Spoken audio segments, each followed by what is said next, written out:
Seeing the right screen, eh?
Thank you very much. Good afternoon from Lagos, Nigeria, very distinguished ladies and gentlemen. To our participants joining us from Nigeria, thank you for joining. To our participants joining us from various countries in Africa, we say very thanks for being a part of this webinar. And to our participants joining us from overseas, precisely from the US and many other countries, thank you so much for being a part of today's conversation. My name is Wafai Samuel, and I'm the Acting Director General of the Nigerian American Chamber of Commerce. This webinar is being organized by the Nigerian American Chamber of Commerce and the US Africa Trade Desk, as you can see on your screen. The US Africa Trade Desk is a private initiative that's aligned with the US government's trade and foreign policy. Part of what they do is helping businesses across the continent understand what it takes to gain market entry into the US, helping you understand what is expected to enable your business scale through, and of course, providing you the advocacy effort to enable your businesses thrive. On this show today, we also have the Delaware Chamber of Commerce represented by the CEO who's joining us. Very quickly, I'd like to go through my introduction. Ladies and gentlemen, I'd like to welcome the CEO of US Africa Trade Desk, Mr. Gavin van de Borg. Gavin, it's good to have you on the program. Thank you. Good morning, everyone, from the United States. Good afternoon to colleagues in Nigeria. Thank you very much for the honor and privilege to join today. I hope that you find today's session informative. As mentioned, my name is Gavin van de Borg. I head up US Africa Trade Desk. We've been working very closely navigating some challenging times over the last couple of months, but as you'll see, a lot of these challenges has turned into significant opportunities, and we look forward to bringing this information through to you during the course of today's session. Thank you very much. Still speaking on the US Africa Trade Desk team, I'd like to introduce the Senior Advisor, Bilateral Trade and Policy, William Fanjoy. William, it's great to have you on the call. Thank you for joining. Thank you for having me and having us here. By way of background, so you all know from where I speak, I was formerly with the Prosper Africa initiative under the White House, and before that with the Commercial Service. And I believe my former colleagues from the Commercial Service in Lagos are here today. So good afternoon or good morning. And with the Commercial Service, I operated the Export Assistance Center for the state of Virginia, which assisted U.S. companies in Virginia to access markets overseas.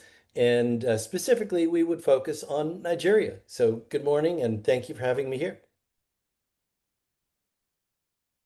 Thank you very much, William. Still from the US Africa Trade Desk side, I'd like to introduce Frances Fraser. She's the Director of Continental Services. Frances, thank you for joining the call.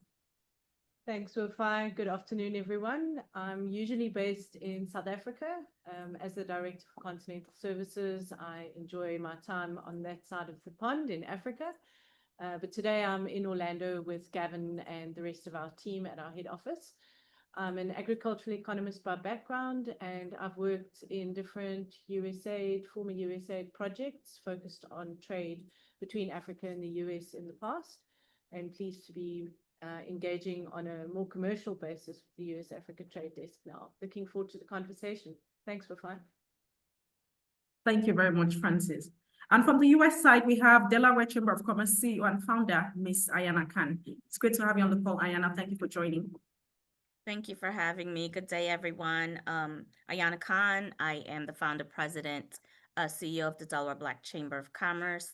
We are headquartered here in Wilmington, Delaware, and Delaware is the first state, so we're proud to represent here today. And just a little bit about the Delaware Black Chamber of Commerce. We were established in 2020 to serve the needs of small businesses. However, we're very intentional and unapologetic about serving the needs of Black-owned businesses and providing economic opportunity and support for them, and as well as the communities that they serve. So we're here to provide a flow of resources that's beneficial to those businesses through relationships, partnerships, and apprenticeships. Thank you for having me.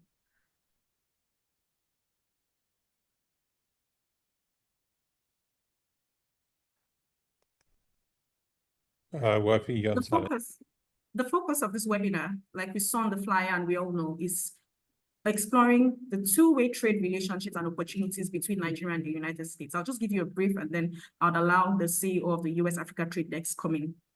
The trade deficit between Nigeria and the US in 2024 was 1.5 billion, lower than 2023. And of course, US imported about $2.65 billion worth of goods from Nigeria. It fell to 2.125 billion earlier on this year. That's in the early part of 2025. Now, $13 billion was recorded in 2024 as foreign direct investment into Nigeria. It was a shift from 6.5 billion that was recorded in 2023. Over 80 major US companies are resident here in Nigeria. They work here in Nigeria. And of course, Nigeria has the highest population of its diaspora audience in the United States. That's a diaspora African audience in the United States. Nigeria happens to be America's second largest trading partner. But as we all know, lots of businesses in Nigeria struggle to gain information. They struggle to gain access. They struggle to gain en route platforms and trajectories on how to access the US market. And so the US Africa Trade Desk today would be telling us how they can go about accessing the markets in the United States of America. What are the opportunities that are bound? What are the challenges they would possibly face and how they can possibly overcome them? The next session we're going to be looking at is the tariffs that have been hit on Africa and Nigeria by the President of the United States. It's called the Liberation Day Tariff, like we're all aware of. We'll delve very briefly on the tariffs and see what Nigerian businesses can do to cushion the effects of this tariff. Quickly, we're going into the schedule for the day. I'd like to invite Gavin van der Borg, the CEO of US Africa Trade Desk, for his introductory remarks. Gavin, the floor is yours now. Thank you. Thank you very much.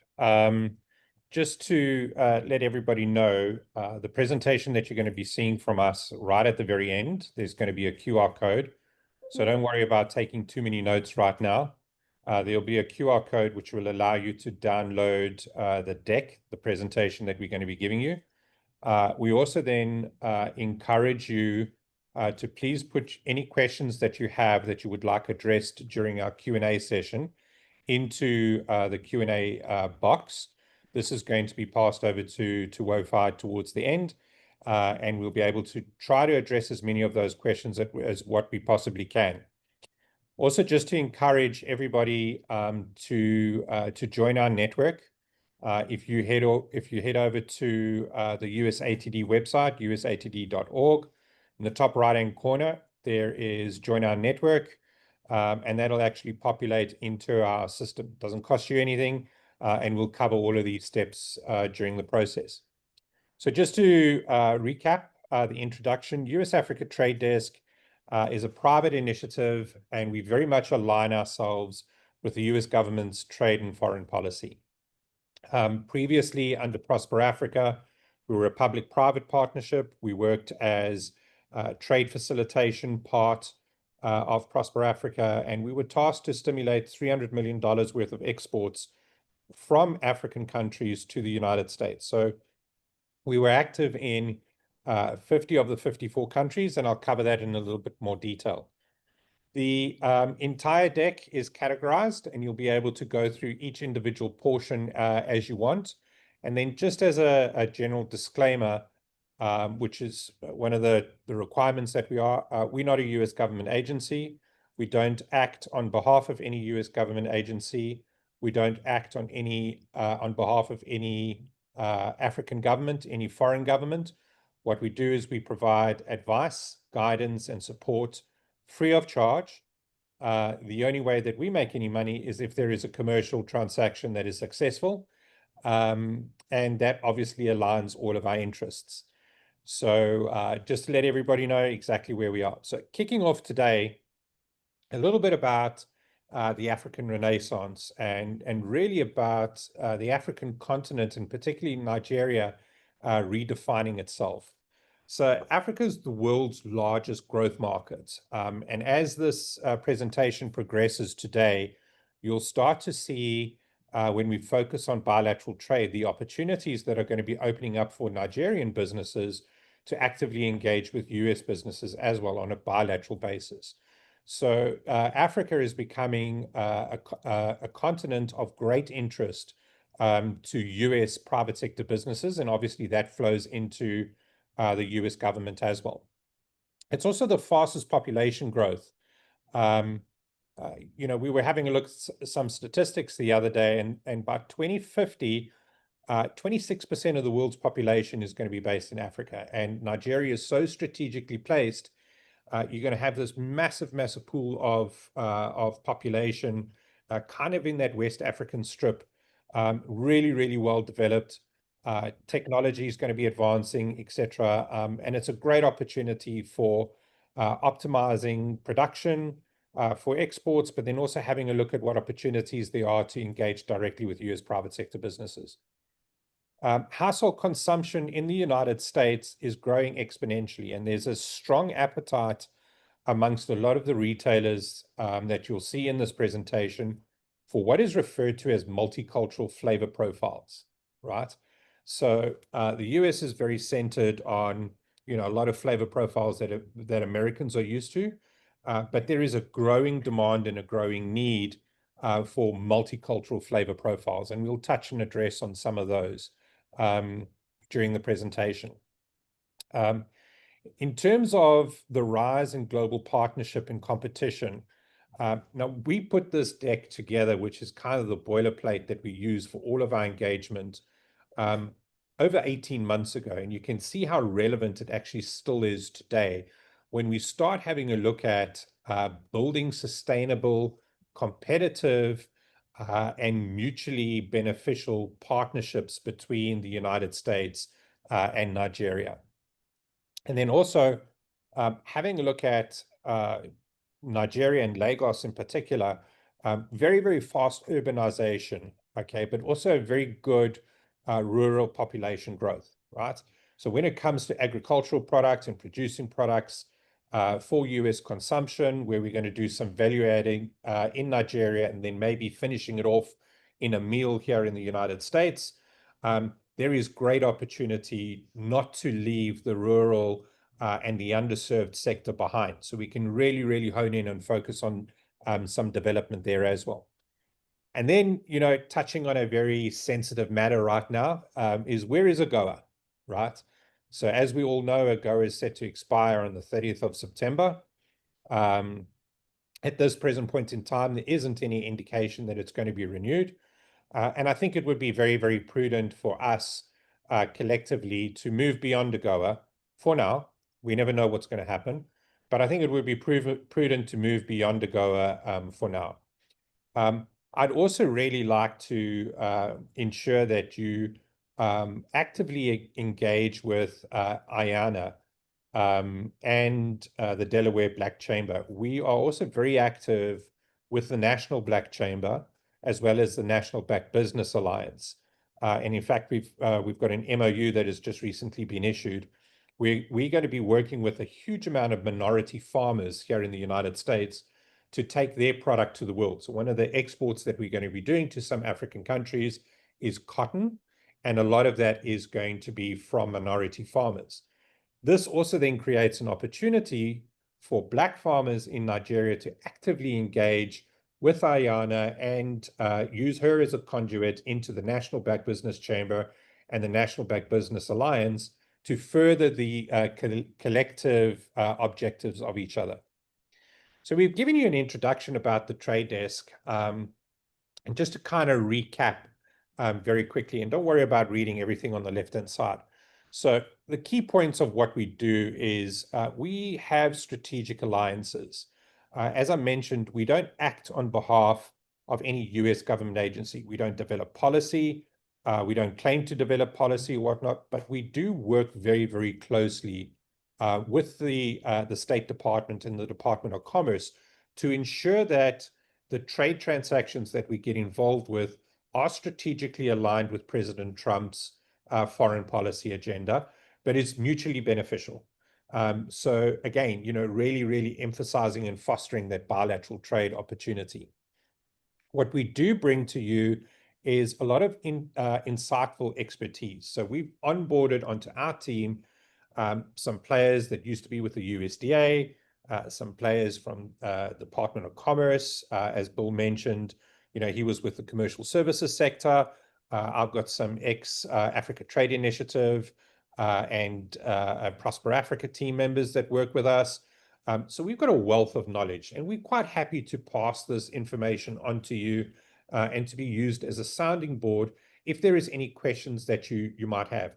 Obviously, we don't have all of the answers, but we are really there to help and collaborate.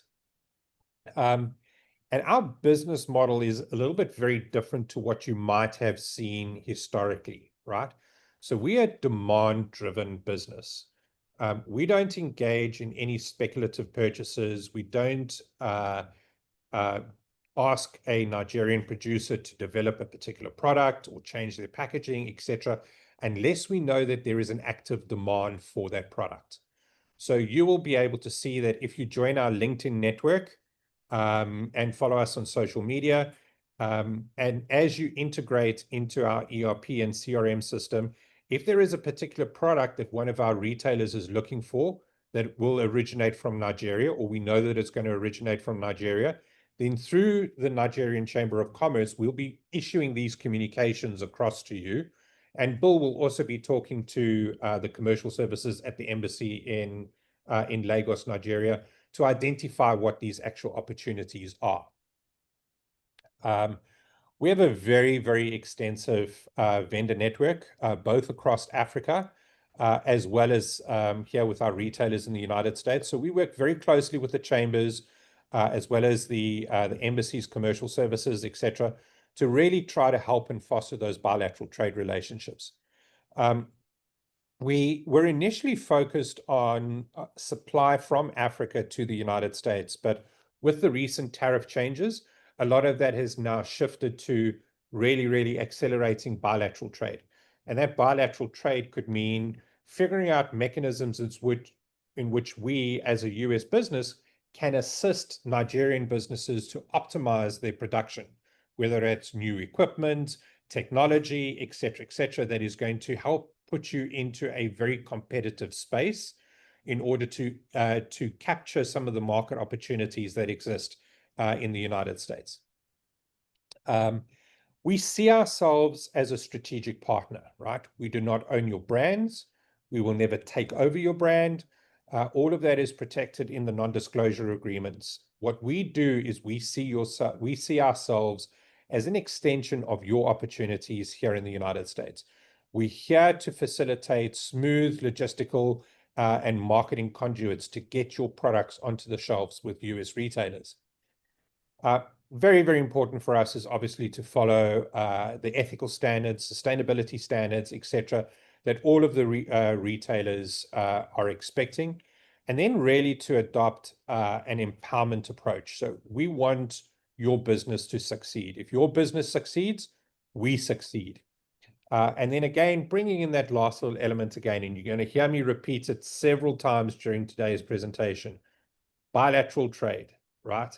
So as the colleagues from the chamber introduced, bilateral trade, tariffs, non-trade tariff barriers, et cetera, is the coin phrase in Washington, D.C. at the moment. And we've got to make sure that we can really strategically align both countries' best interests.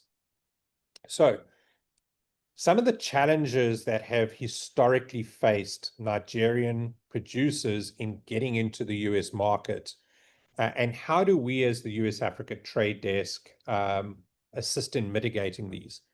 So if you've got a product that a US retailer wants, and they want to get you listed and get you going, etc., quite often there is very prohibitive slotting fees. And this could mean that it's anywhere from $5,000 per item to $10,000. I mean, we've seen north of $100,000 an item for a big national retailer. And that becomes prohibitive for a Nigerian producer, particularly an SME or a cooperative, etc. It really becomes expensive. So a lot of the retailers that you see in our network that I'm going to show you shortly, they've waived those slotting fees. But what they expect is they expect transparency in the supply chain.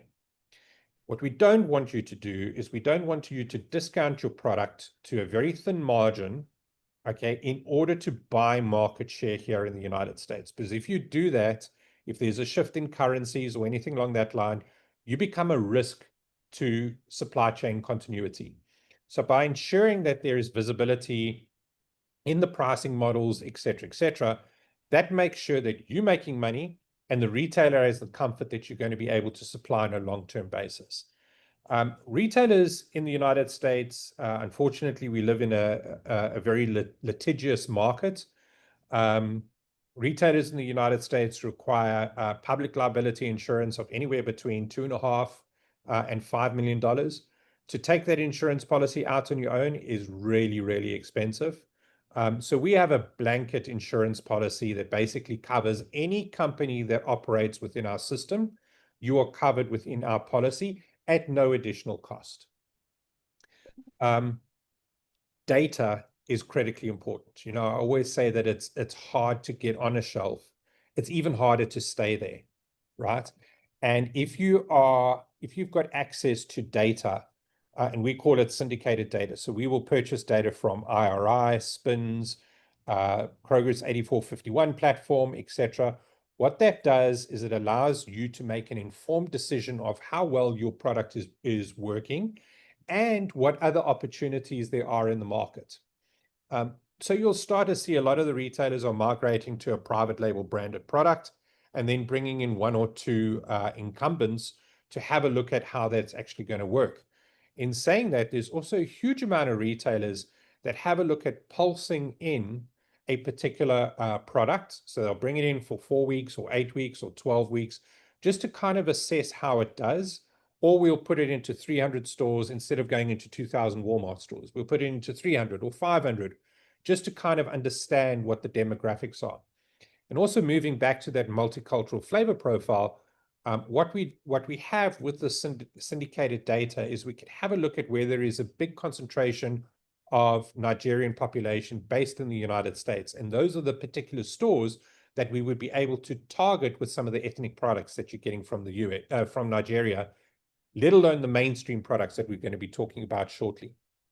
We also then have a look at optimizing logistics. So every trade that we've had a look at doing, either from the United States to Africa or Africa to the United States, always has a logistics challenge. Cost of freight, air freight, how does it work? What is the documentation that is required, etc. And we'll kind of navigate all of that with each individual supplier and have a look at how we can assist in optimizing the contracts that we have with the large shipping lines in order to be able to make your products a little bit more competitive. And then we also advocate for you in collaboration with the Chamber, the Nigerian Chamber of Commerce. We'll advocate for your products, and that'll go through the various social media channels that we have, the various influencers that we utilize as your products start to hit the shelf. So how does the operations work? You've got a centralized organization, obviously, and we run our back office out of Mauritius, operations here in Orlando, Johannesburg, and in Washington, D.C. as well. And we try to ensure that there is a full loop, and we cover all of the challenges that we as a company used to face when we were exporting to the United States. And the first one of that is integrating supply chain data, right? So our ERP and CRM system has got some blockchain technology behind it. When you use the word blockchain, a lot of people, suppliers, SMEs, immediately say, oh, we don't know what that is, right? It's all automated. It's all in the system. So as long as the paperwork and documentation that you put into the system is real and it's valid, and it's obviously, you know, if there's a if there is an organic certificate, it will be validated, et cetera, et cetera. But what that does is it allows us to populate and put full traceability into the actual supply chain management, which makes a retailer's decision very easy because they know that you've already complied. We also then have a shipping validation step. Now, that shipping validation step doesn't mean that your product is loaded and it's in a container and it's ready to go. What this means is that we've worked with you to ensure that you have the capability and the capacity to execute on the purchase order. So a lot of the times a retailer might say to you, we would like to buy X, Y, and Z, but we want it for delivery in 5 months' time. So we have a look at ensuring that we populate the information as you're producing the product into the system to say that you are going to be able to meet the purchase order on time, or alternatively, you've got an oversupply, would the retailer like the extra product, or you've got an undersupply, and we notify the retailer well in advance so that there is no surprises, and that protects the brand integrity of your product. We then also got some innovative financing loops, and that's always been the challenge on how do you get paid in Nigeria, right? Obviously, retailers here in the United States take extended trading terms, anywhere between 30 days, 60 days, etc. So with us coming in and being the vendor of record, we have the ability to take possession over your cargo in Lagos and actually transport that here to the United States, and we would pay you for your product as we actually load it. So you don't have to worry about extended credit terms, figuring out how you're going to be able to finance that once you get it on board a boat. And we work through a advisory firm in New York called EAS, and then with very familiar banks that you've probably seen. So ABSA, Rand Merchant Bank, Bank of America, Regions Bank here in Orlando has become a big proponent for us, Citibank, and then we've got a strategic alliance with Bayless Emerging Markets. So we'll work with Bayless to help identify where there is opportunities to expand your business if we've got a guaranteed offtake for it here in the United States. So Bayless is always looking for investment opportunities, particularly in Nigeria and West Africa, and it makes their investment decisions a lot easier if there's a guaranteed offtake for their product. We then run a detailed product assessment, and here we also partner with an ex-ATI contractor called Agate Solutions. So many of you might have met Shaq. She came across to Nigeria, I think last year for one of the textile conferences. Extremely dynamic lady operating out of Atlanta. Absolute trade expert when it comes to understanding content, trade tariffs, etc. And we utilize Shaq to actually assess each one of those products to ensure that we can accelerate it to market. Then we start having a look at logistics, and we've got preferred air freight rates with IAG Cargo as well as with Maersk shipping lines. So what the IAG Cargo Alliance allows us to do is to airlift any sensitive product out of Nigeria via London into any airport in the United States that British Airways or American Airlines flies. So it becomes a real competitive advantage that we can actually put product into Houston, as an example, instead of always having to use New York or one of the direct routes that you would have from Lagos into the United States. We have a regulatory team that we can tap into, both on the FDA side as well as the USDA side. So 2 independent consultants that we use, one Venezia Consulting based up in Boston, and then in Miami we use Alpha Brokers. They are a brokerage team. From a forwarding perspective, once your cargo arrives here in the United States, we have a national contract with TQL Logistics. They're the largest logistics provider here in the US, and they handle everything from drayage, cross-docking, full truckloads, limited truckloads, and if necessary, we've actually got warehousing support services that is given to us by Lineage Logistics. So that handles predominantly frozen and fresh, but also a limited quantity of ambient. The route to market that is within the system is threefold. First is an omni-channel, which is an online platform that we drive that is driven off Shopify. We then have our retailers, which I'm going to cover in a little bit more depth, and we've got our food service customers. And all of this flows into a reporting and compliance tool, which is what we call the Acumatica system. So it's an online cloud-based system that inputs all of your data. It has relationships that link the supply and demand, and it allows us to ensure that we actively communicate that information back to you through our client relationship management portfolio. We then also feed a lot of that information to the US Department of Commerce and the US Department of State, just to tell them and make them aware of what is going on. The more information that is out there, the better. It just puts everybody into a position where they know exactly what's going on. And that really essentially then closes the loop. So moving on to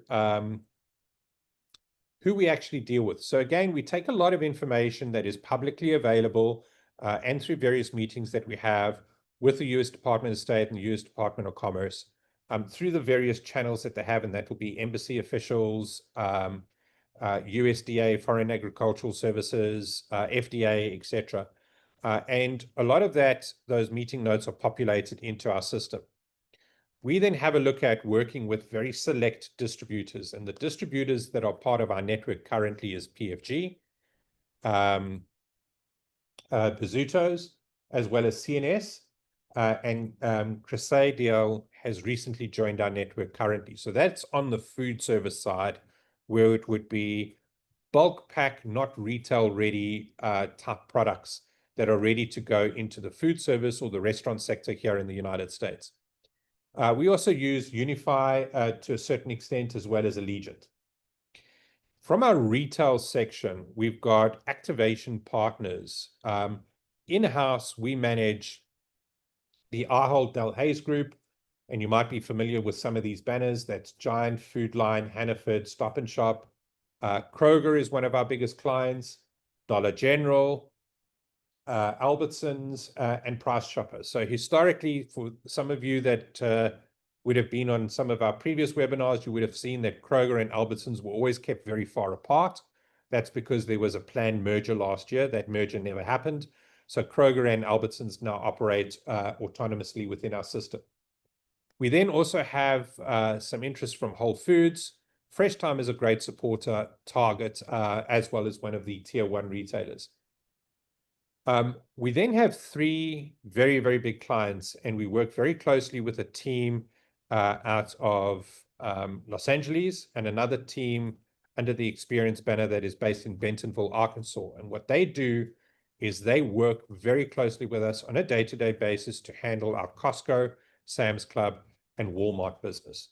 So just Costco, Sam's Club, and Walmart is a significant opportunity for all of your products.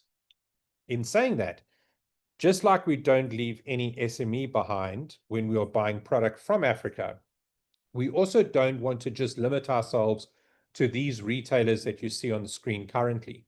So we have actively engaged with what we call our tier 2 retailers, and that includes Vice, Roche Brothers, BJ's, Wakefern, CVS, HEB. So when it comes to things like shea butter, et cetera, great opportunities in an organization like CVS. Acme, Publix, Aldi, Southeastern Grocers, Meijer, and Gelson's. So you can see exactly how many stores each of these retailers actually have. So if we're going to be testing a product, and it might be worthwhile testing it on a regional level, we would take it to one of the regional retailers like an HEB or a Meijer, or maybe a Publix, before we actually take it into a big national retailer, somebody along the line of a Walmart. And then we've got tier 3 retailers, which are some of the smaller guys like King Cullen and Kings as well. So the products that we deal with is broken down into 12 categories. These 12 categories basically cover everything that you would find in a retail store. And that runs from fresh produce as a category that's divided into fruit, vegetables, and herbs. Meat and seafood is another category. Prepared foods is anything from prepared meals, daily items, cheeses, bakeries, desserts, side dishes, etc. And then where a huge amount of the focus from Nigeria is going to come is what we call pantry essentials. So that's canned goods, nuts and spices is big, grains, legumes, oils, etc., etc. Frozen foods, frozen vegetables, beverages is divided into 2, so non-alcoholic and alcoholic beverages. And then also we are active in the floral sector, the supplement sector, so vitamins, general minerals, Actidin, so like ashwagandha as an example, and specialty supplements as well. So there's a lot of interesting products that are starting to originate out of West Africa. One of them that I'm personally particularly interested in is a product called Katemfe, which is really endemic into that whole West African region. And then having a look at body care products, so both body and skin care products. The last category that we deal with is textiles and apparel, and that's everything from safety gear to your normal denim jeans, bedding, clothing, footwear, sportswear, and accessories. So a lot of this is mainstream textiles and apparel, but we also have a limited market, but it's not something that we shy away from, for ethnic wear. So you've got some really, really great garments that is manufactured in Nigeria, and there's a pretty good home for it as well. For our sins, we've recently had to get involved in critical minerals. So anybody in a critical mineral space, please reach out to us. We're happy to have that conversation and point you guys in the right direction. It's not something that we look at handling ourselves. We've got an expert association that we actually work with, but it is something that we include in our portfolio. And as you progress your business with us, you'll start to interact with various senior members within our organization. You've met Bill today, you've met Francis today.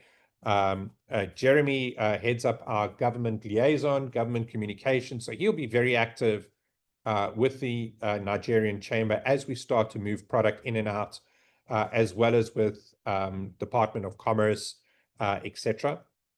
And we've got a great team that handles everything from agricultural commodities to meat and seafood to special projects. If there's a special project that we're going to be working on, you'll land up interacting with Gina.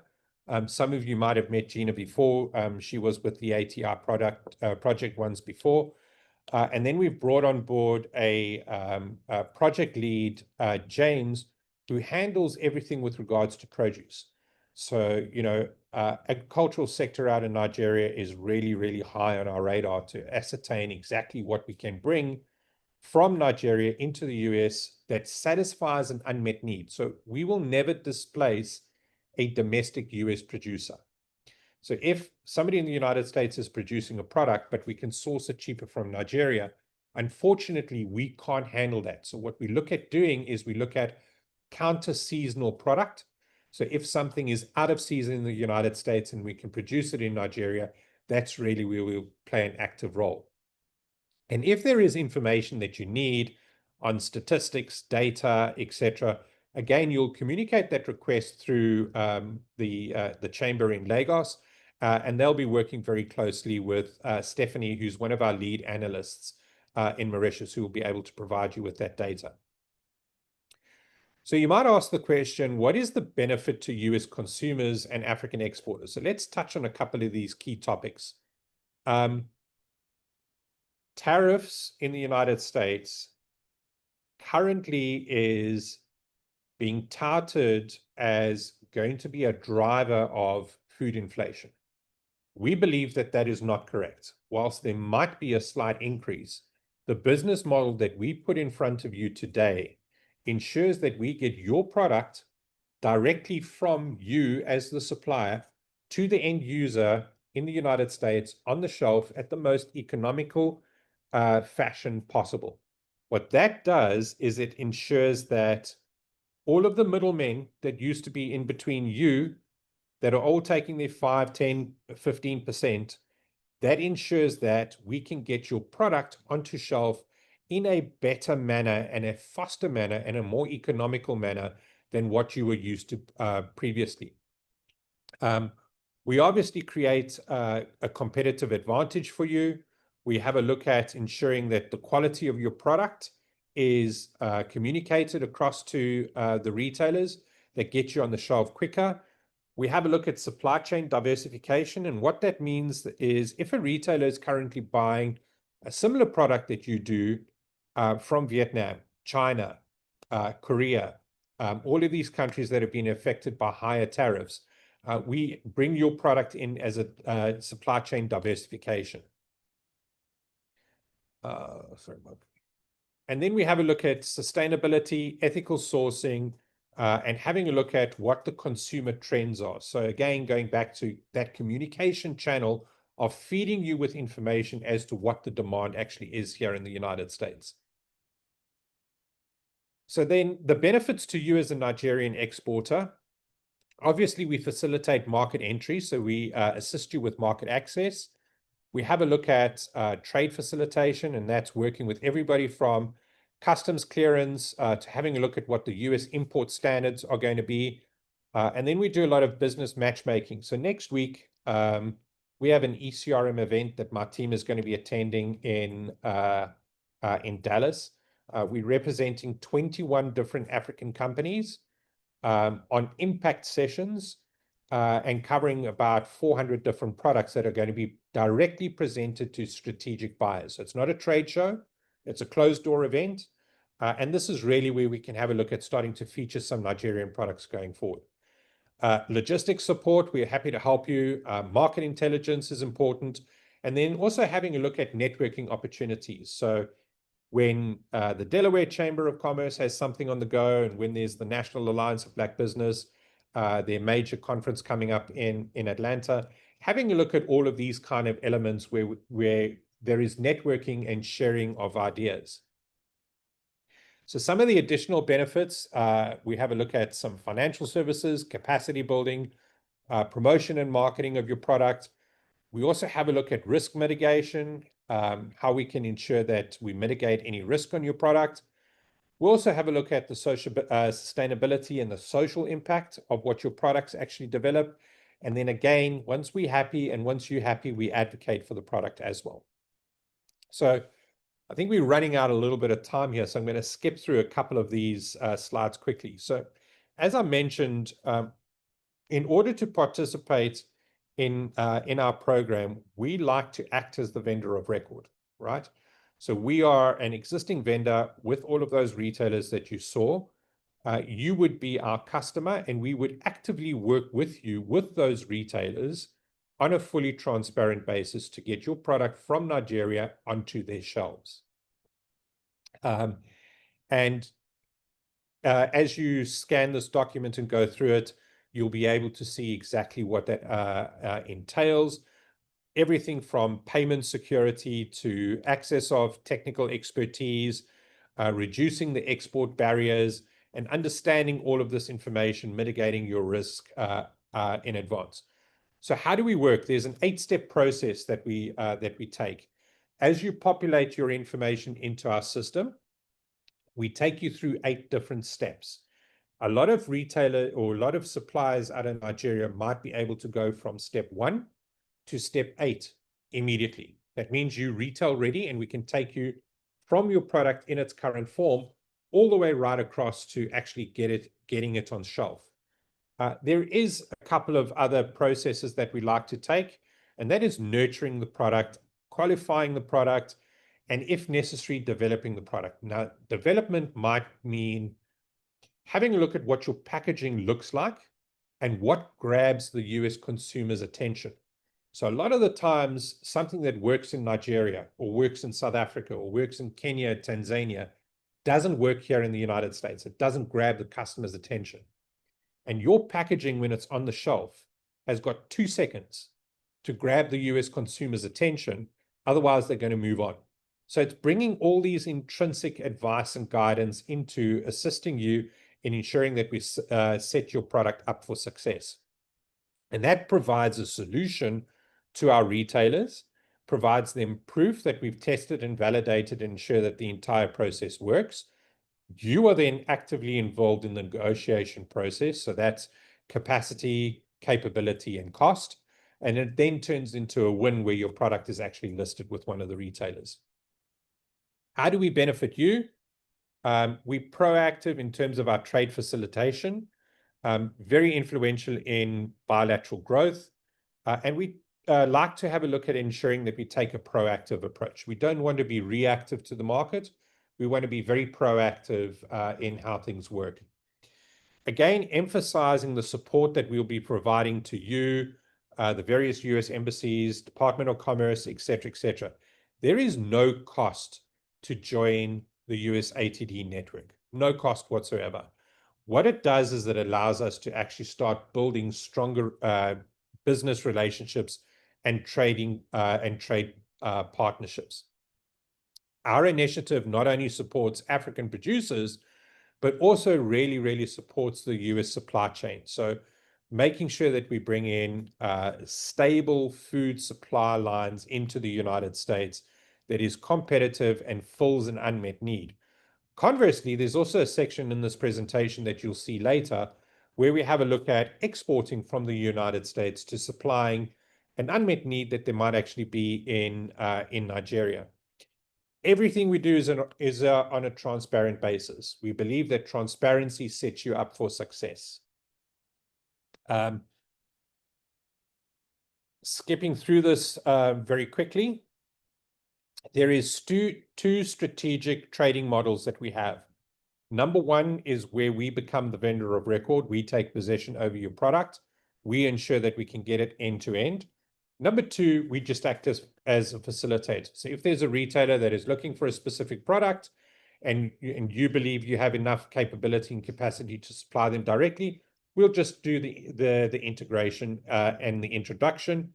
We can't, however, manage your import. We can't, however, give you access to the insurance, etc., because we haven't taken custody over that product. So here is a topic that I would really like to spend 5 minutes on and just cover. So during the introduction, Wofi actually gave you some information as to what is happening with tariffs currently, right? There is a lot of uncertainty on tariffs. There is a lot of uncertainty on AGOA. Our recommendation, and this is a US Africa Trade Desk recommendation, is to look beyond AGOA. If you have a look at the US foreign policy on trade, it's more focused on bilateral, mutually beneficial, single country trade transactions rather than having a look at from a collective basis. It has to be fair.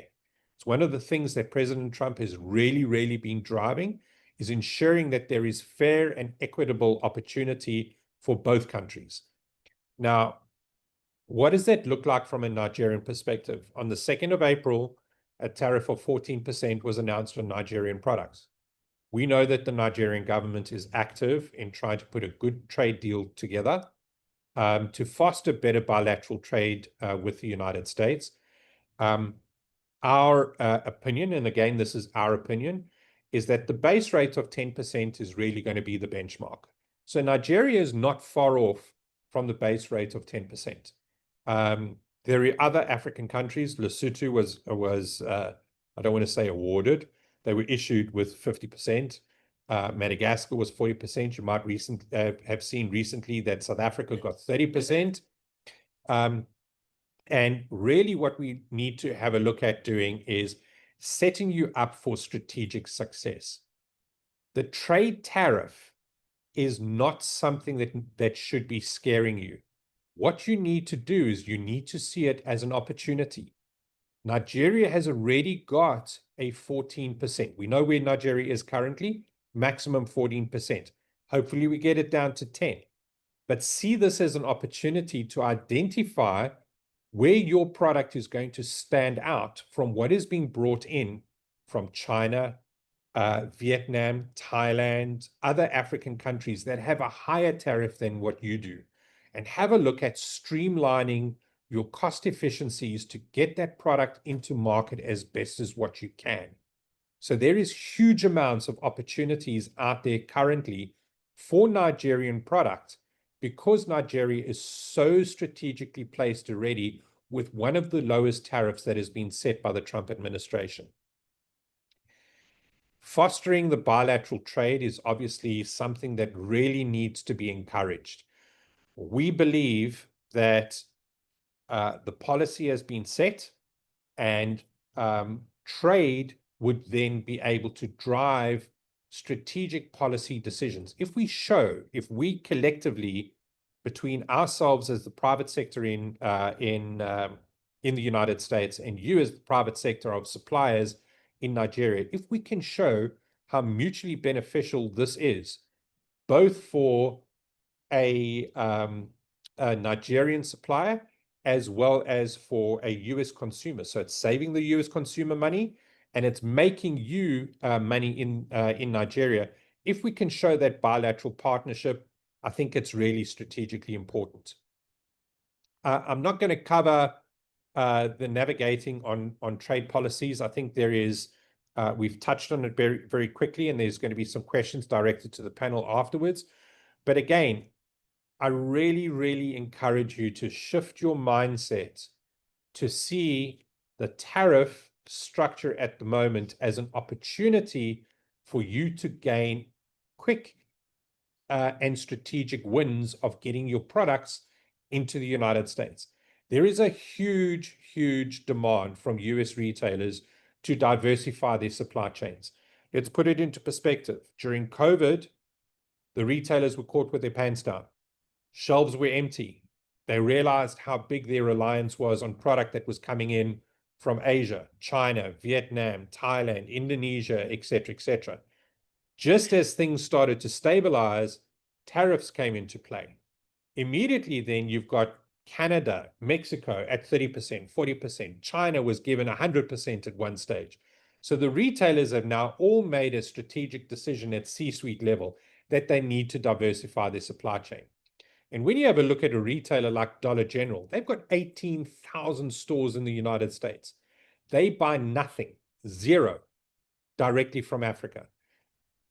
It's a massive opportunity, huge opportunity to start capturing some of that market. I'm not going to cover the topics over here in terms of the various elements that Wofi's touched on, and I'm going to really skip across to, and again, you'll see that there is probably another 15 or 20 pages in this deck, and just have a look at focusing on how this process is actually going to work with you. So the demand alert is going to be issued by the US Africa Trade Desk, and that is going to filter through to the Nigerian Chamber of Commerce. And that will come from Francis and our team. We will also engage, or Bill will be engaging with both the Nigerian Chamber of Commerce as well as the commercial services of the embassy in Lagos. That just kind of gives everybody a sense of information as to what the various opportunities actually are. We then have a look at communicating that and getting that information back into our system. And we then provide we then have a look at various referrals. So today is obviously one of these webinars that creates the opportunity to get a referral of your product and integrate it into our system. And that covers all of the necessary steps. I thought it's important just to kind of give you a snapshot of what the US market is looking like currently and how the US customer is actually shopping. So you'll see everything on the left-hand side where it says majority prefer pickup and delivery. Those are products that the US consumer is actually buying online. So either they're buying it through Amazon, Walmart.com, Shopify stores, or alternatively, they're actually placing an order online and just picking it up at the store already prepackaged.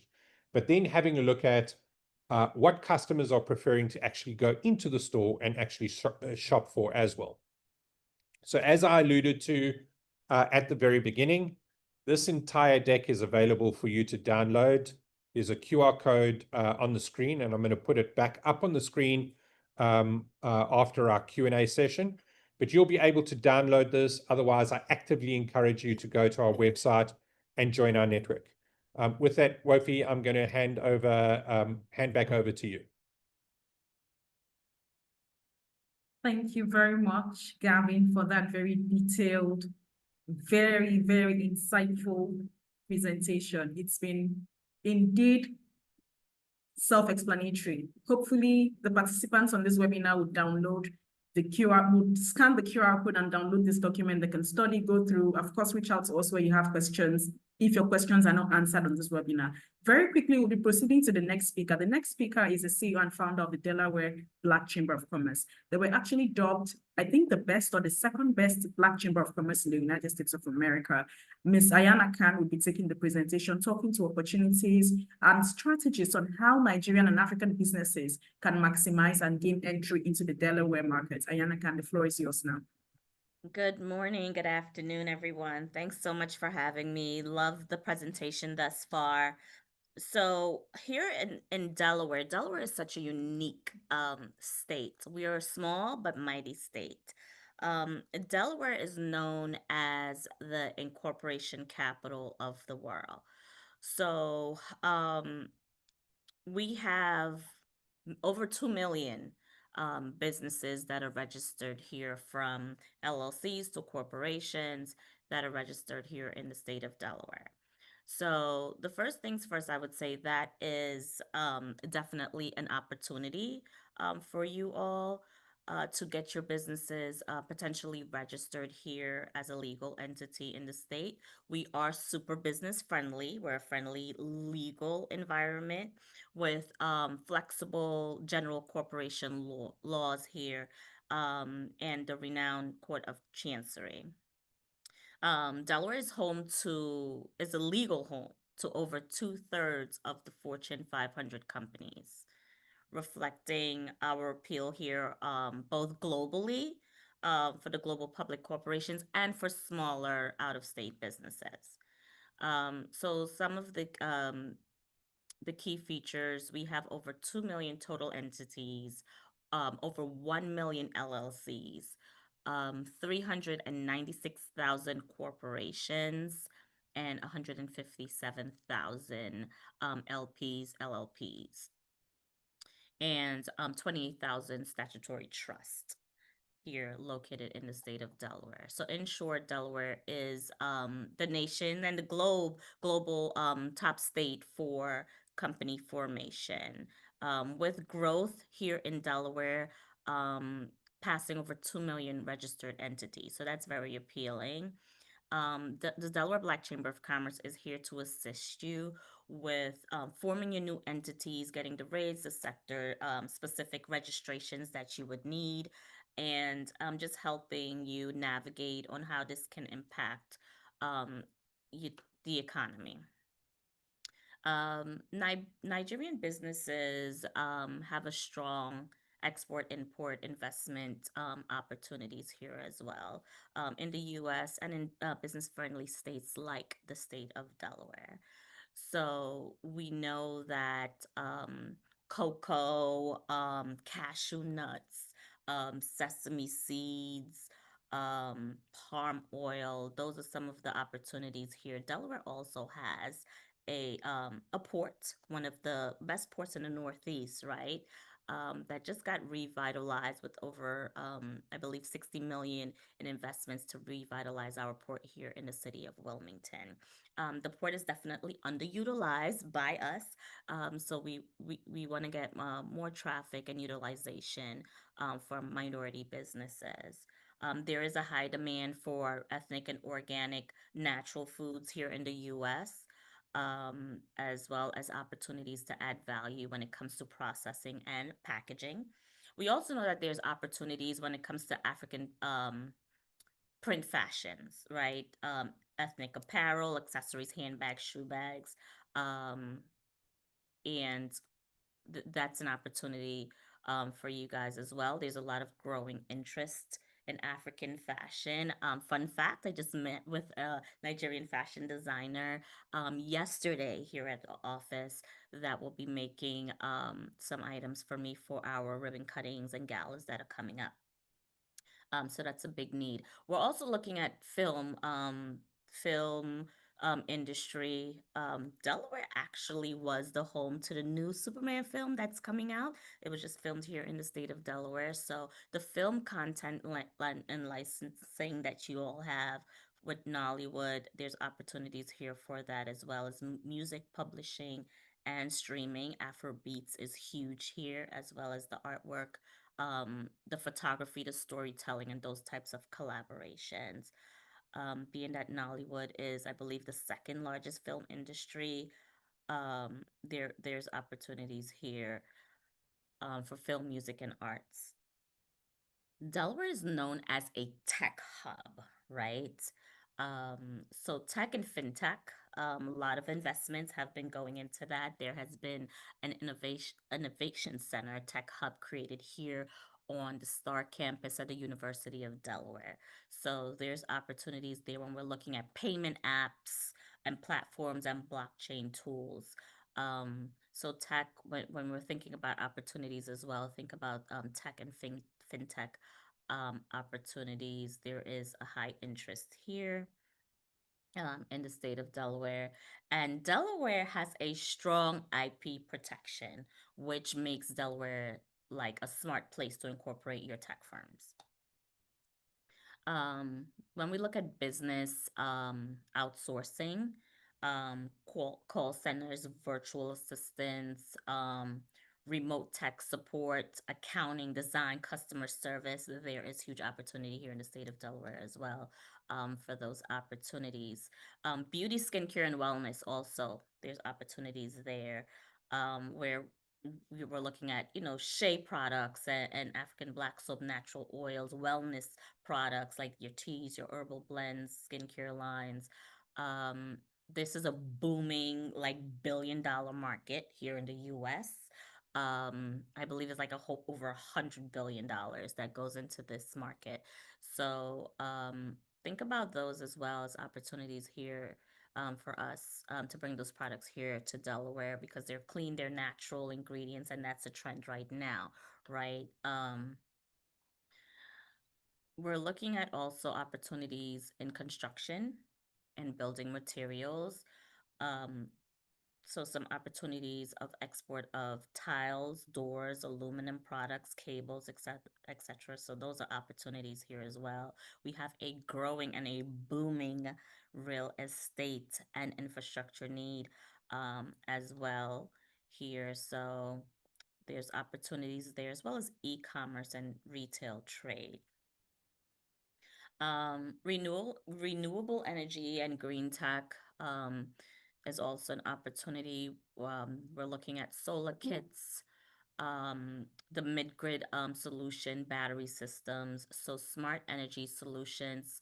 Delaware has a huge rural opportunity downstate in our Kent and Sussex counties.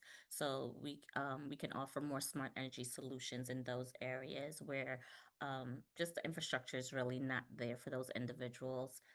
So investors that are looking, or eager to get into that space, or already in that space for clean energy. I also want to share that I've been in Nigeria a couple of times last year. So last year, I took a 10-day trip to Nigeria from October 17th to the 27th. And the purpose of the trip was to launch a reparations justice initiative with the Delaware Black Chamber of Commerce, the Illinois Black Chamber of Commerce, and AfriDo, which is a Nigerian nonprofit.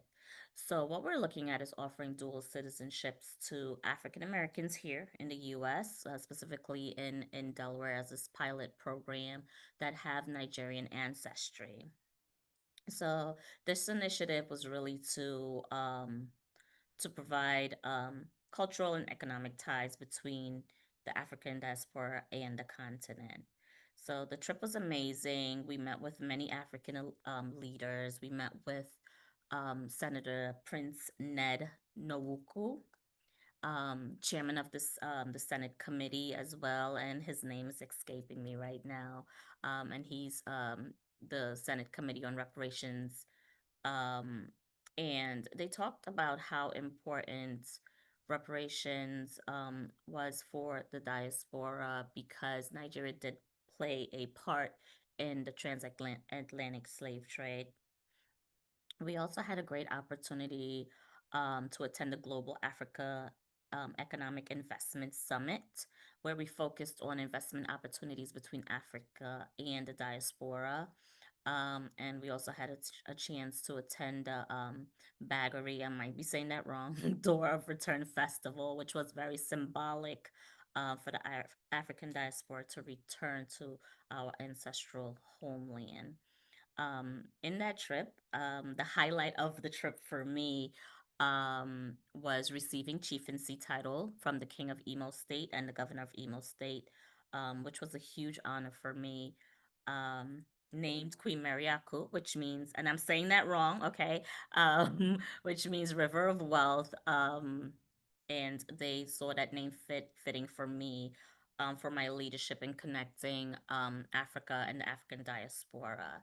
So the trip was really solidified this reparation justice initiative impact that we're doing, connecting our roots, and as well as helping build economic and cultural ties, focusing on those types of economic and political partnerships.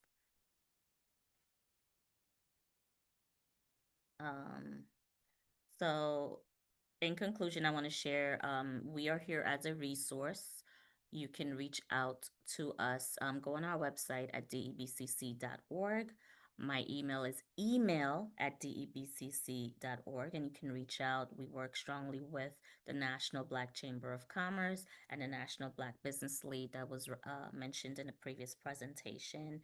And we're here to help you grow your business and find opportunities and partnerships, and get you guys registered to do legal business here in the state of Delaware.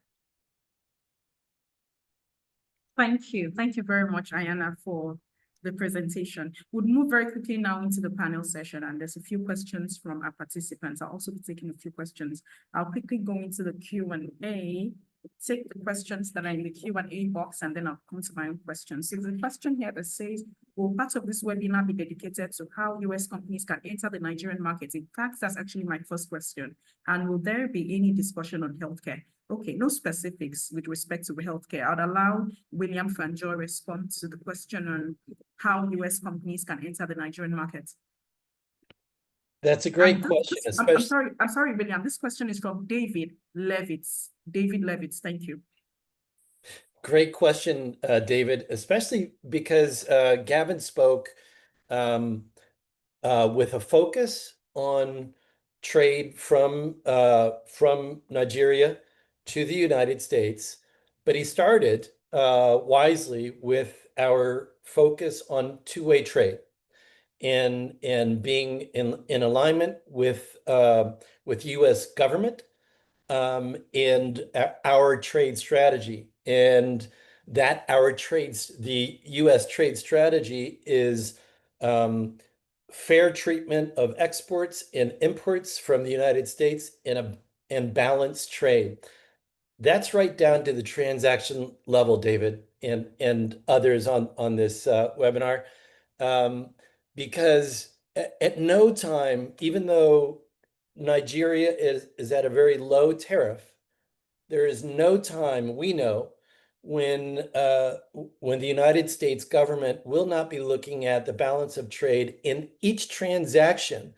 Is there a U.S. component as an input for, and this is the real answer to your question, is there a U.S. input for your business that we can utilize? So whether that, I just saw that Franklin, a move from Bayless Emerging Capital, is on. So whether that is an investment from a U.S. firm, or is that an input such as for animal feed exporters in Nigeria of the corn and the wheat and the soya, or is it for an apparel manufacturer, the U.S. cotton? And as an example, if you don't mind, okay, for the U.S. content side, I will point out that right now the U.S. Africa Trade Desk is in the business of apparel exporting from Africa to the United States, but first in the business of providing the U.S. cotton for that apparel for many reasons. It's for the balance of trade, but it's also because a U.S. import into the United States is reduced its tariff by the amount of the U.S. content of that product. So, for example, if a pair of blue jeans are being imported into the United States and the landed cost is $10, if $6 of that $10 is the U.S. content, then the Customs and Border Protection Agency isn't even looking at that first $6. They're only looking at the import tariff of the $4. So for all of your transactions, I would be begging that question: is there a U.S. input that can be associated with it? Because I would say in today's global world, whether it's investment or it's the input or it's some other two-way trade component, there would be a U.S. piece that we can look at, and that's why Gavin was talking about the commercial service in the commercial section of the U.S. Embassy that is focused on U.S. exports to Nigeria, because of course that's their business. And we know that for all of the exports from Nigeria, there could be a U.S. Import into Nigeria for that Nigerian export. I hope that helped answer that question. Thank you very much, William. The next question here is from RB, and the question says, is directed to Ayana. It says, Delaware is an investment-friendly state, no doubt. How can an investor in Nigeria register a remittance company in Delaware? Ayana Khan. Thank you for that question. I would definitely say reach out to me, email at debcc.org, and we can definitely assist with getting your corporation or your LLC registered here in the state of Delaware. We assist with those types of registrations. You Okay, have to thank go to you. the state of Delaware, website and navigate that website, but it's not difficult at all, but we can walk you through it. And I'll put my information in the chat. Thank you very much. So Ayana's information will be in the chat. You can reach out to her directly to get more information on registering a remittance company in the state of Delaware. My next question would be for Francis. With respect to the requirements for U.S. companies who are seeking to register in Nigeria, trade in Nigeria, and work with Nigerian businesses, vice versa, Nigerian businesses who are seeking to register, trade with American businesses, although Gavin had stated some of the requirements and the steps, could you briefly provide a summary in very basic terms? How can Nigerian businesses, what are the requirements we need to measure up with to have our businesses registered and, working in the U.S., vice versa? Thank you. Great, thanks very much for the question. I think we see lots of businesses register with us, and there's huge diversity in terms of their capacity and export readiness for the US market. So a few tips from our side. I think the first thing is to understand our process really well, and Gavin touched on it. The first thing we do is once you've registered, you receive a non-disclosure agreement from our team, from Martin. The purpose of that is to protect both of us in terms of the information we share. We really want to get to know your business. So we're going to be asking you for product details, specifications, a background to your business, pricing. And you might feel uncomfortable sharing all of that with us if you don't have some kind of protection. But it's really key for us to have that information to understand your business in detail and to be able to accurately match you with a relevant buyer in the US. So I think that openness in terms of sharing information in our due diligence process is one of my first tips. The second is, why do we want all of this upfront? We know that time kills all deals. When we have an opportunity, we want to be able to act as quickly as possible. If there's a buyer that's interested in a product, if we've got all that information available, we can respond in a matter of half an hour to say, we've got this amazing supplier, this is the product, this is the price, these are the specs, we can land it in your DC at this price. And buyers love that capability and that efficiency and nimbleness. So that's why we want all this information available in our system that Gavin spoke to. I think some of the other aspects are key to understand because they require investment from you as a business upfront, and they take time. Things like having a globally recognized food safety standard in place is something which all US retailers will require. So if you haven't already got something like that's recognized by my Global Food Safety Initiative, my GFSI, something like a BRC or an FSSC 22000, and you're in the food manufacturing sector, that's something you really need to work towards. It's a big process because you need to have all the systems in place, you need to have the right processing lines, and you would need that as well in order to register with the Food and Drug Administration. So if you're bringing in food, or if you work in a food facility that stores or handles food, you have to be registered with the Food and Drug Administration. And these are things we can help and advise you with once you register with us. and share with us information about where you are on that journey. We can give you a lot more advice and detail on what some of those requirements are. And I'd say the other next requirement would be that you have a degree of scale. So the US market is very large. You could go into a very specific store or into one of the smaller regional retailers that Gavin spoke about. But even then, the market is significant. And so even if you're not huge, you would need to envisage how you could scale up your business quite quickly if you were successful in terms of getting an order. So think about scaling and how you could achieve that.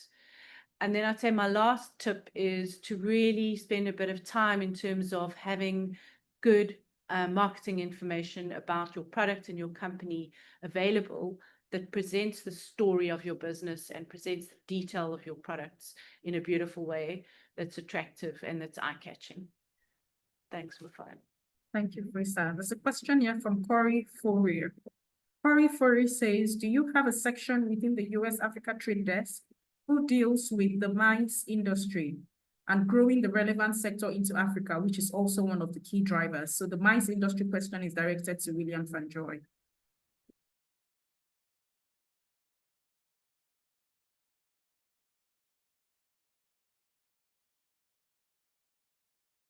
Okay, William, you may please unmute.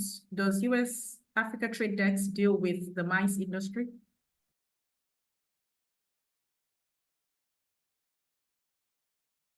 Having an issue. I see Bill's having a little bit of a technical issue there. Maybe I can answer that.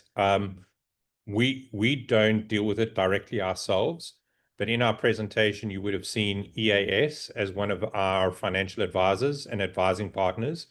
They have a strategic mining mineral desk and are active in the mining sector, both from a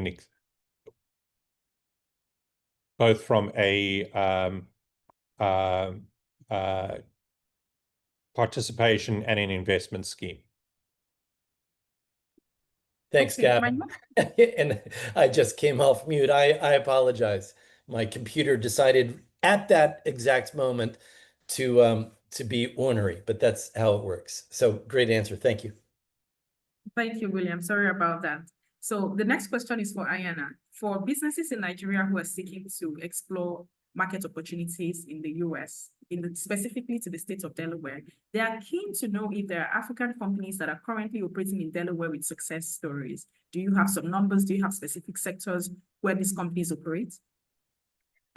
We definitely have several Nigerian businesses registered here that are doing business successfully. I don't have that list for you today. I also serve as a board member for the World Trade Center, and there are quite a few. Unfortunately, I don't have that list, but definitely working with the Black Chamber, working with the World Trade Center, we can provide export readiness training to those individuals that are looking at import-export opportunities and offer specific guidance, import policies, customs, regulations, you know, all the things that are needed to connect businesses. We also recommend one of our partners, XM Bank. They've been a great partners of us and the World Trade Center, the US TDA and Prosper Africa,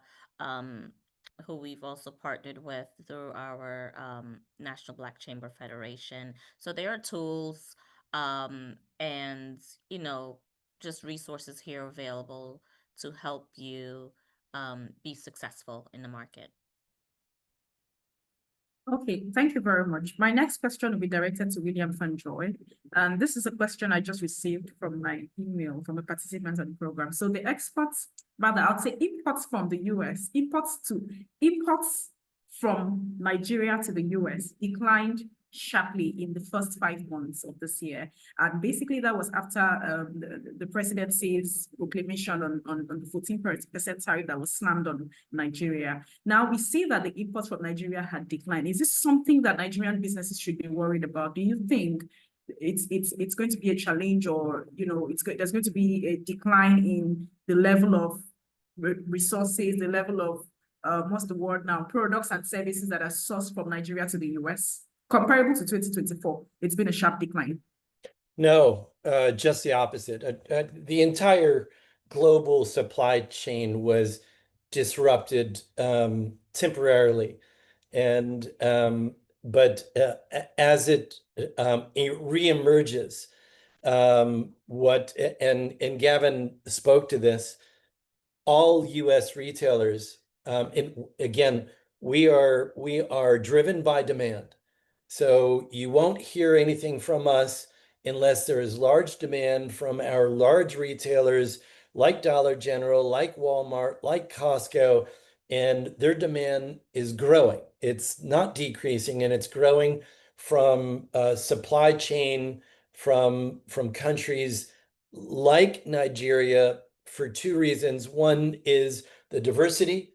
Okay, so it's not the traditional China, Mexico, Brazil, Vietnam. It's less traditional, it's new, but it's strong. So it makes all the sense in terms of their strategy for diversifying, but speaking to Fran's point of being able to scale, Nigeria is able to scale, does have that capability.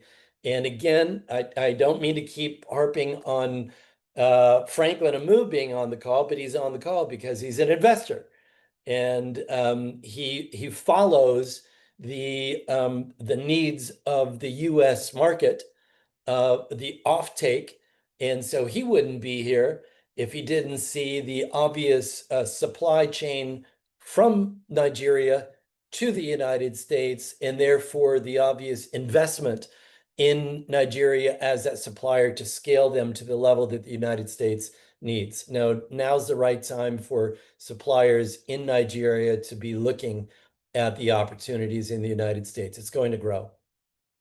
Well, thank you very much for the well-said answer. There's a question from Omon Ogudo. Omon Ogudo says, listening to Gavin, my question is, does the U.S. Africa Trade Desk provide innovative financing solutions to support export readiness for SMEs, especially with building the ecosystem? I work with smallholder farmers. I would like to know more. Do you provide innovative financing solutions to support export readiness for small businesses, Gavin?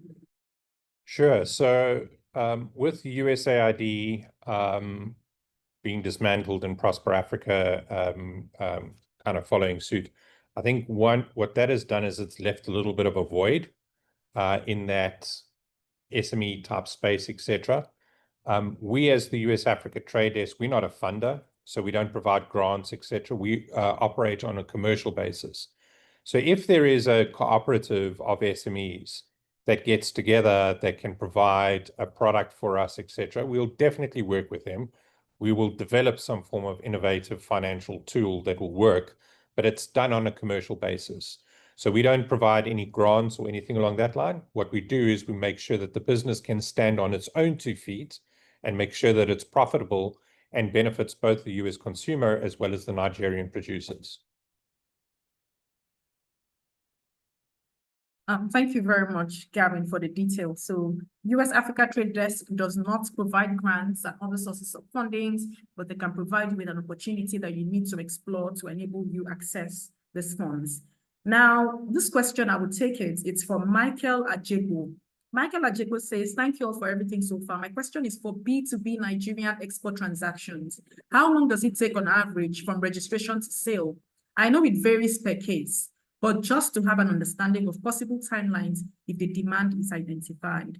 So with respect to B2B Nigerian export transactions, on this webinar, I'll take it in 2 ways. So the US Africa Trade Desk will respond from their perspective, and I'll respond from the Nigerian American Chamber of Commerce perspective. So as a B2B, for instance, if your product is certified and it measures up with the criteria for export, it measures up with the requirements for export, there's something called NAFDAC. NAFDAC has certified your products that it can be exported. Then the Nigerian Export Promotions Council as well have certified that your products can be exported. In a space of 1 week to 2 months, that's between a space of 1 to 8 weeks, you can actually export as long as you've been able to measure up with the criteria that is required for your export to be done. Now, at the Nigerian American Chamber of Commerce, part of what we do is linking businesses with buyers, linking businesses with investors, linking businesses with, similar businesses. Excuse me, I beg your pardon. That I'm looking forward to exploring opportunities in that particular section or in that particular sector. We have a trade mission coming up in the month of September. We're taking Nigerian companies to the US. I think a total of approximately 20 companies have registered to participate. One of the things we want to do is taking their goods and services from Nigeria and showcasing it in the US. These goods and services, to a reasonable extent, would have measured up with the requirements that are deemed and required for export. So I would also encourage you all to stay very closely with the Nigerian American Chamber of Commerce, stay very closely with the Nigerian Export Promotion Council. The Nigerian Export Promotion Council have a template for any Nigerian exporter that is seeking to export his or her goods and services to the US. The criteria you're supposed to measure up with, the requirements, and so on and so forth. And then in conclusion, I'll also say that, part of what we do is, with respect to registration, we can help you put you through. It's called knowledge sharing. We can help you put you through the processes that you require to ensure that your businesses are registered fast. The Corporate Affairs Commission in Nigeria have said that the timeline for registration of businesses, you can do it yourself online, is between 1 to 3 days. NEPC is also trying as much as it can to streamline these processes to ensure that it is more, time efficient. If a representative from the US Africa Trade Desk has something to add with respect to B2B Nigerian export transaction, please, you may go on. I'll direct this to William once again. William Fanjoy. I would actually send this back over to Fran because when you join the U.S. Africa Trade Desk, you're going to have Fran or someone working with her team who then expedite the process of certifications, et cetera, et cetera. So Fran, do you mind? Thanks, Bill. I think a key thing here is if all of the information is available, if the supplier is ready and we have a demand, the factors that affect a deal could be that the buyer really wants something, but they need time for a decision, something which is not in our control. But the quickest, I would say, is probably 4 to 8 weeks that a deal could happen, but it could take up to 18 months. In the case of, for example, a private label product where some development would need to go in, samples would need to move back and forth, packaging would need to be worked on. In some instances, there's a regulatory hurdle that we need to work with the USDA or FDA to ensure compliance, check that the ingredients are all compliant with the US requirements. So in those instances, those are the things that could take a bit longer, but the quickest would probably be 4 to 8 weeks, and anything up to 18 months or 2 years for some of the longer deals. Thank you very much, Francis. In very few seconds, I'd like us all to respond to a few other questions. That's the essence of the webinar, so people can, put out questions that trouble their minds and things they need clarity on. So this is coming from Queen Nina Womack.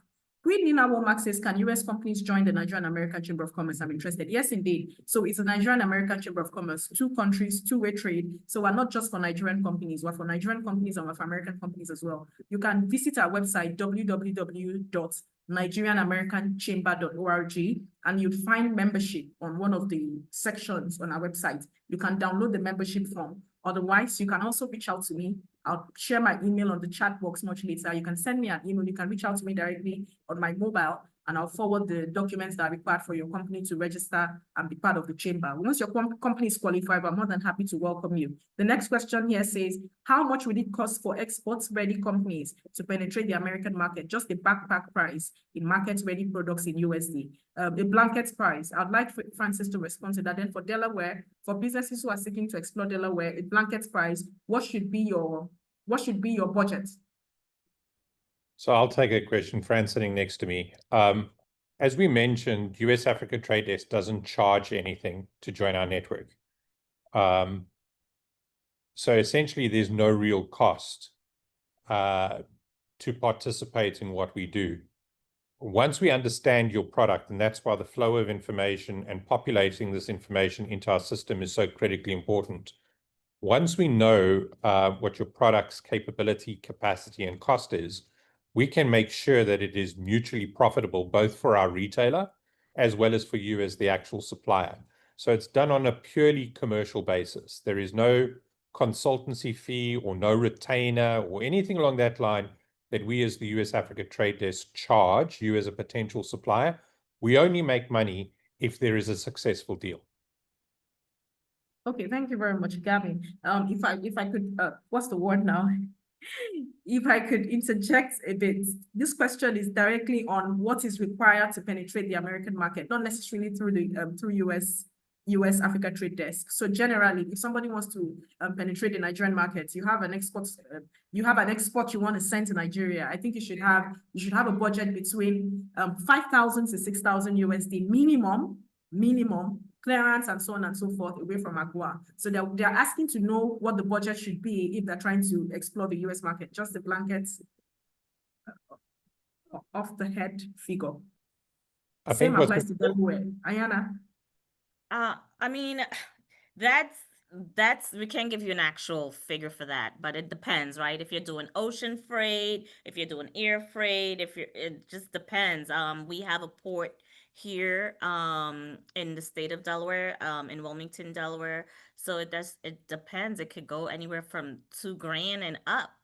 It depends on the container load. It's just so many different variables, which that can, be, 500,000 was it Naira or more for you guys? It just depends. I can't give you an actual figure. If you wanted to register your corporation here in the state of Delaware, there are fees for that as well. That can range from one-time startup costs to 300 to 600, depending on the business. And then there's the annual cost, because we have annual franchise taxes and things like that can range from $400 to $600 annually. So it just depends.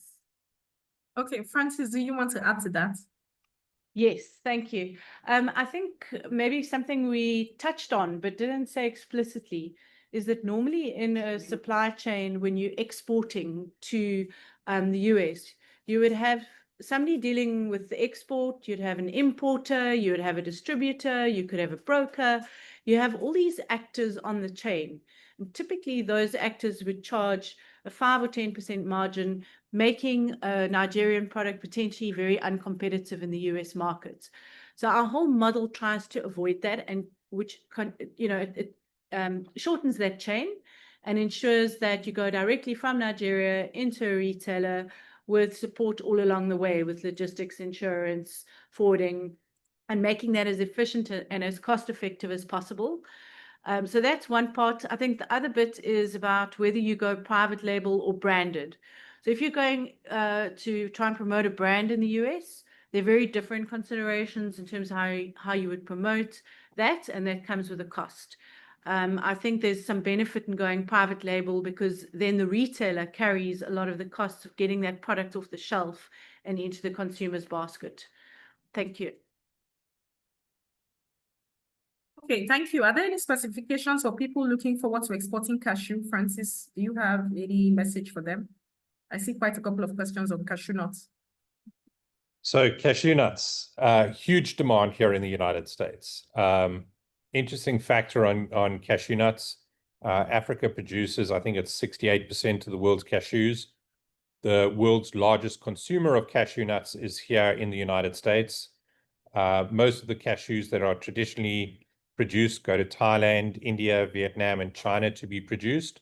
We have a dedicated cashew nut program where we are bringing cashews that are primary processed in Nigeria.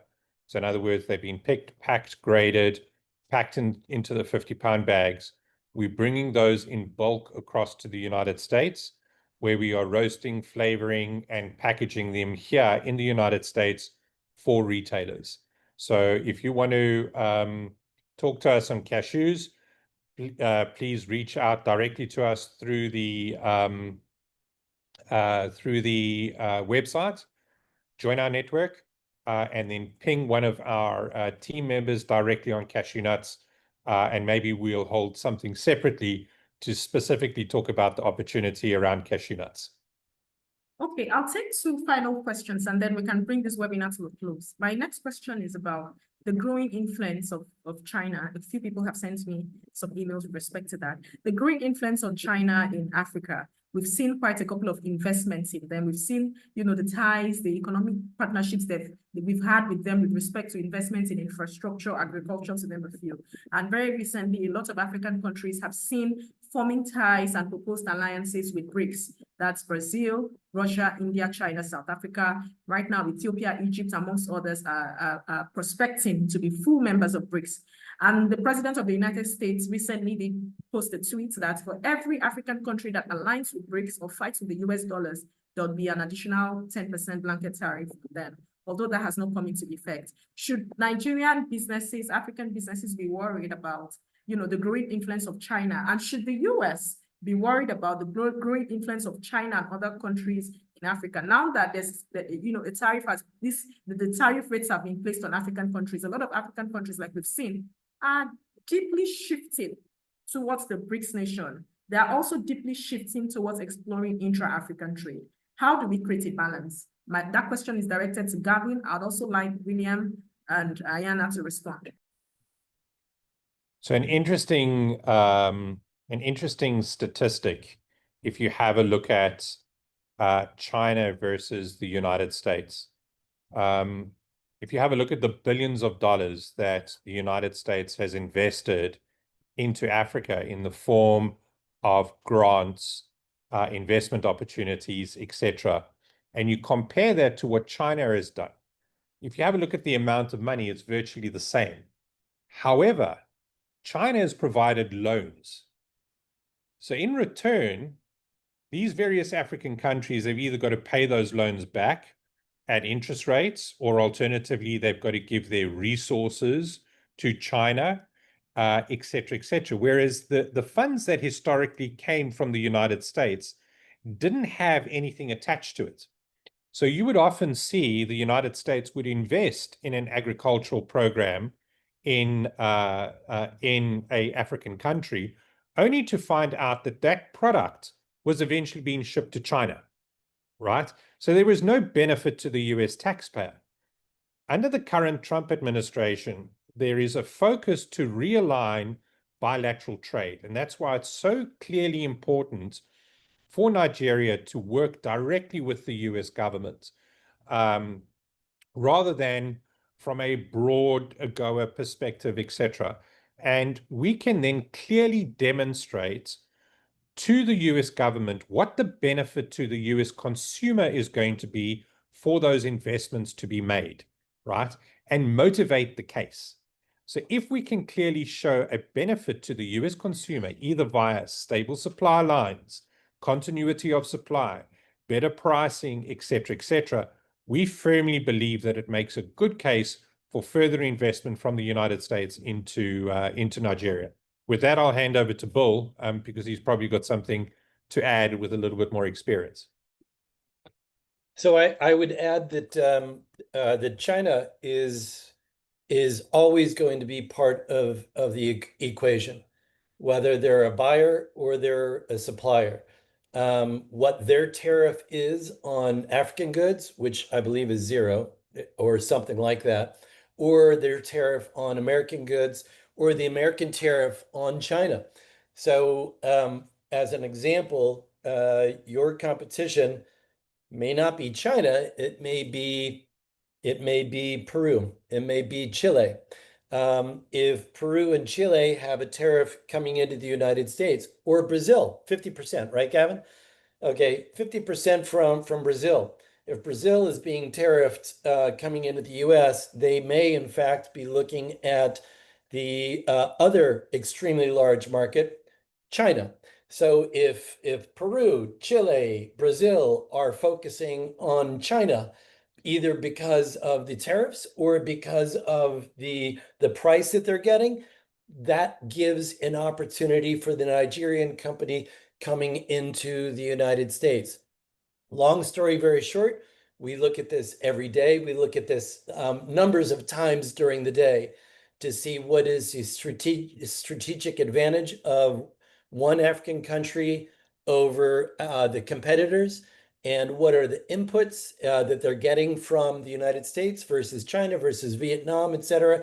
The example that I used of cotton coming for the inputs for apparel coming to the United States, the majority of U.S. cotton being exported is to China.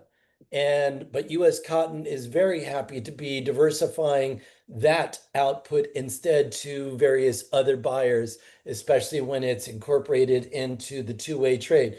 So China is always going to be a part of that equation, and we at U.S. Africa Trade Desk will be looking at that as a component of your value add coming to the United States.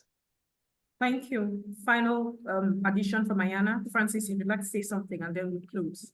Yeah, I just wanted to add, in Delaware we support Africa, right? Our Senator Coons says Africa is the future. So when we look at Africa, there's many ways that it's a preferential market because Africa is rich in resource like the cocoa, the coffee, the shea butter, cashew, cotton, cobalt, all those things. So it's an exported value add when we look at that. We look at China importing raw materials from Africa. So Africa has the opportunity to capture more value there by processing and exporting directly. So yeah, it might be competition, but when we look at the labor costs in Africa, it's much lower than China when we look at textiles, apparels, and just handmade goods. So in China, the wages are rising. So that's my input. In Delaware, our government here supports doing business in Africa and has made substantial investments. So, continue to work with Delaware, the Delaware Black Chamber, and us here to, just get these initiatives and resources going. Okay, so for the final comments, closing comments, I'm sorry, Francis, if there's anything you'd like to add to what William and Ayana have said, you can do that, and then we'll take a closing final comment from William, Gavin, and that would be a wrap. Thank you, Wafai. I think I'd just like to say thank you very much for creating this opportunity to share what we know. And my biggest takeaway for all of you is please see this as an opportunity.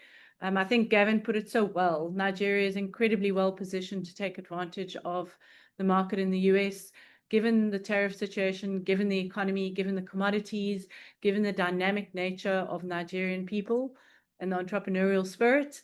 And we really look forward to working with all of you. So please sign up if you're interested in partnering with us. Thank you. Thank you very much. Can we get a closing comment from Gavin, please? Yeah, once again, thank you everybody for attending. I hope you found today's session informative. Please reach out on the screen today. You see the QR code. You've got your Nigerian Chamber of Commerce's email address there, as well as my personal email address. And I encourage you to reach out to Francis, Sue, Bill, and our team with any other questions that you might actually have. Thank you. A closing comment from William. So you have a number of partners here on this webinar, and I would urge you to utilize all of them, especially right now at the loss of USAID and other organizations whose job it was to vet you and to vet your partners overseas and put you together. So you're looking for an organization that can assist in making sure that that you have a tight, strong network of capable organizations. And the U.S. Africa Trade Desk is a private sector company, but it was born out of Prosper Africa as the organization that could put together the transaction between an African company and the large retailers in the United States. So we are vetted.